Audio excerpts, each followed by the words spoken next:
সে doctor হওয়ার জন্য, engineer হওয়ার জন্য, প্রফেশনাল হওয়ার জন্য, চাকরিজীবী হওয়ার জন্য, ক্যারিয়ার ডেভেলপ করার জন্য, চাকরি বাকরি পাওয়ার জন্য সে এটা পড়তেছে। কিন্তু এটা যদিও সে অর্থনৈতিক কারণে পড়তেছে, বাট তার অর্থনীতির মধ্যে ল, রাষ্ট্রবিজ্ঞান, বিজ্ঞান, সমাজ, ইংরেজি প্রথম পত্র, দ্বিতীয় পত্র, বাংলা সাহিত্য ইত্যাদি ইত্যাদি ইত্যাদি যত সাবজেক্ট আছে, এখানে যেহেতু সে ক্লাস 5 থেকে শুরু করে, ক্লাস 1, 2 থেকে শুরু করে মেট্রিক পর্যন্ত, এরপরে ইন্টারে, এরপরে অনার্সে সে পড়তেছে তার ক্যারিয়ার ডেভেলপ করার জন্য, সে চাকরি পাওয়ার জন্য, সে ডাক্তার ইঞ্জিনিয়ার হওয়ার জন্য, সে আমলা হওয়ার জন্য সে এটা পড়তেছে।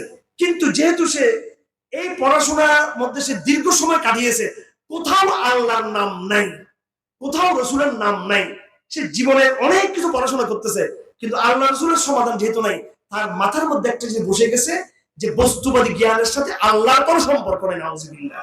সুতরাং যে কোনো ছেলে এই পড়াশোনা করে তার মধ্যে ইসলাম সম্পর্কে একটা অটো স্বয়ংক্রিয় ধারণা আসবে যে ঠিক আছে, ইসলামটা নামাজের জন্য ঠিক আছে, জানাজার জন্য ঠিক আছে, ওমরার জন্য ঠিক আছে, এতিমখানার জন্য ঠিক আছে, কিন্তু আমি যে দুনিয়ার গড়ে তুলবো, আমি যে অর্থনীতির চিন্তা করছি, আমি যে রাজনীতির চিন্তা করতেছি, আমি যে বিজ্ঞানের চিন্তা করতেছি, ডাক্তারের চিন্তা করতেছি, ইসলাম এইসব সমস্যার সমাধান দেওয়ার হেলান ইসলামের মধ্যে নাই। কারণ আমার সিলেবাসে ইসলামের এই সমস্ত বিষয়ে ইসলামের কোনো বয়ান নাই। কথা ঠিক কিনা?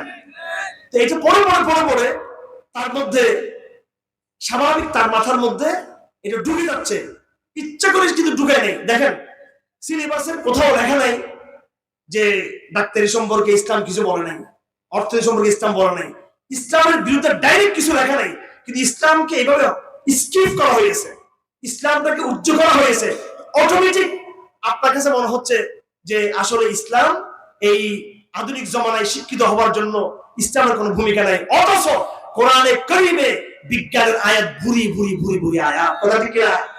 অথচ কোরআনে আইনের আয়াত, সংবিধানের আয়াত ভুরি ভুরি, কোরআনে ইতিহাসের আয়াত ভুরি ভুরি। কোরআন সুবহানাল্লাহ।